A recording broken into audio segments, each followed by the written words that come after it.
Bismillahirrahmanirrahim. Assalamualaikum warahmatullahi wabarakatuh. Alhamdulillahirabbil alamin, wassalatu wassalamu ala asrafil anbiya'i wal mursalin Sayyidina Muhammad wa ala alihi wa sahbihi ajma'in, amma ba'd. Baiklah, langsung saja kami dari kelompok 11 akan memaparkan materi mengenai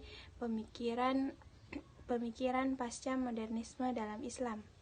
Adapun anggota dari kelompok kami yaitu pemateri pertama atas nama Fitra Bahtiar, saya sendiri, pemateri kedua Umi Faradila, dan pemateri ketiga yaitu Andi Muhammad Rismal. Langsung saja saya akan memaparkan materi pertama yaitu pengertian modernisme. Jadi kata modernisme ini berasal dari kata modernus yang artinya baru saja atau dalam bahasa Inggris just now. Dan pengertian modern ini tidak hanya mengacu kepada zaman, tetapi yang lebih penting juga mengacu kepada cara berpikir dan cara bertindak. Dan ada dua ciri utama dalam modernisme, yaitu rasionalisme atau bisa disebut dengan cara berpikir yang rasional, dan yang kedua yaitu teknikalisasi. Teknikalisasi ini bisa disebut dengan cara bertindak yang teknikal. Dan dalam pengertian lain, modernisme adalah konsep yang berhubungan dengan manusia dan lingkungan sekitarnya pada zaman modern. Konsep modernisme ini meliputi banyak bidang ilmu, termasuk bidang seni dan sastra. Dan setiap bidang ilmu tersebut memiliki perdebatan mengenai pengertian apa itu modernisme.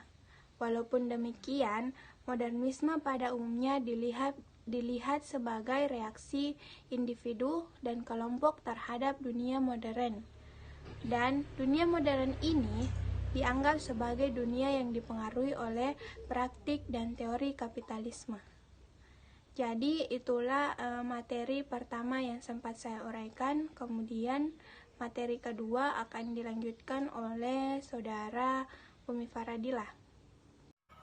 Bismillahirrahmanirrahim. Saya atas nama Umi Faradila akan melanjutkan materi yaitu modernisme dalam Islam. Modernisme merupakan suatu konsep yang berhubungan antara manusia dengan lingkungan sekitarnya pada zaman modern. Kemudian Islam yang merupakan rahmat bagi seluruh alam, yang mempunyai nilai-nilai universal yang menyangkut tentang manusia. Kemudian dalam Islam memiliki sikap yaitu pasrah, kepatuhan, dan ketundukan kepada Allah Subhanahu wa Ta'ala, yang merupakan sikap umum yang dimiliki oleh setiap penganutnya. Kemudian Islam yang sesuai dengan jiwanya, yang selalu menerima perkembangan zaman. Karena dalam Al-Quran sendiri merupakan wahyu Tuhan yang sifatnya universal dan up-to-date dalam memenuhi tuntunan perkembangan zaman. Kemudian konteks pemikiran modern dalam Islam yaitu merupakan suatu wacana yang mengawali perubahan mendasar bagi Islam sebagai suatu nilai ajaran dan umatnya sebagai pembuat arus dalam perubahan. Kemudian pemikiran atau pembaharuan dalam Islam mengandung adanya transformasi nilai yang mesti berubah, bahkan ada kalanya memerlukan yang namanya perombakan terhadap struktur atau tatanan yang sudah ada dan sudah baku. Kemudian pemikiran dalam khazanah Islam atau pembaharuan yang mengandung istilah gerakan dan reformasi terhadap ajaran-ajaran Islam yang tidak sesuai dengan orisinalitas Al-Quran dan hadis, baik dalam interpretasi tekstual maupun kontekstual. Kemudian yang tak kalah penting adalah menegakkan kembali proporsional ijtihad secara real dengan pemberantasan terhadap taklid ekstrim dan mengadakan perombakan sosial umat Islam yang terbengkalai atau yang berada di belakang, kemudian menggiringnya kembali untuk mengadakan pencapaian kemajuan sesuai dengan tuntutan zaman.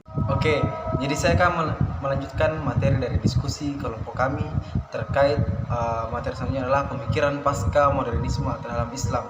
Nah, di mana pasca modernisme atau postmodernisme merupakan gerakan abad akhir yang ke-20 dalam seni, arsitektur, dan kritik yang menunjukkan modernisme. Nah, pasca modernisme adalah paham yang merupakan berkembang setelah era modern dengan modernismenya. Nah, pasca modernisme bukanlah paham tunggal atau sebuah teori, akan tetapi justru memayungi berbagai teori-teori yang bertebaran dalam sulit dicari titik yang tunggal. Nah, banyak tokoh yang memberikan arti pasca modernisme sebagai kelanjutan dari modernisme. Namun, kelanjutan itu menjadi sangat beragam. Menurut Derrida, Foucault, dan Baudrillard atau pasca modernisme adalah bentuk radikal dari kemodernan yang akhirnya mati sendiri karena kesulitan menyeragamkan berbagai teori. Nah, sedangkan menurut teori David Graffin, pasca modernisme adalah sebuah koreksi beberapa aspek dari modernisme. Selain itu, menurut Gildens, pasca modernisme adalah bentuk modernisme yang sudah sadar diri dari menjadi bijak yang terakhir. Sedangkan menurut Habermas, pasca modernisme merupakan satu tahap dari modernisme yang belum selesai. Nah, dalam kajian postmodernisme mengisyaratkan pada dua hal. Yang pertama, postmodernisme dipandang dari keadaan sejarah setelah zaman modern. Dalam hal ini, modernisme dipandang telah mengalami proses akhir yang akan digantikan dengan zaman berikutnya, yaitu postmodern. Nah, kemudian yang kedua adalah postmodern dianggap sebagai gerakan intelektual yang mencoba menggugat pemikiran modern dengan jalan pilar utamanya, kekuatan rasionalitas manusia. Hal ini ingin digugat karena telah menjebak manusia kepada absolut dan cenderung represif. Nah, di mana pokok alur pemikiran postmodernisme adalah menentang segala hal yang berbau kemutlakan, baku, dan menghindari suatu sistematika uraian atau pemecahan persoalan yang sederhana skematisnya, serta memanfaatkan nilai-nilai yang berasal dari berbagai aneka ragam sumber. Nah, mungkin itu materi yang dapat saya sampaikan terkait pada diskusi kelompok kami. Sekian dan terima kasih. Assalamualaikum warahmatullahi wabarakatuh.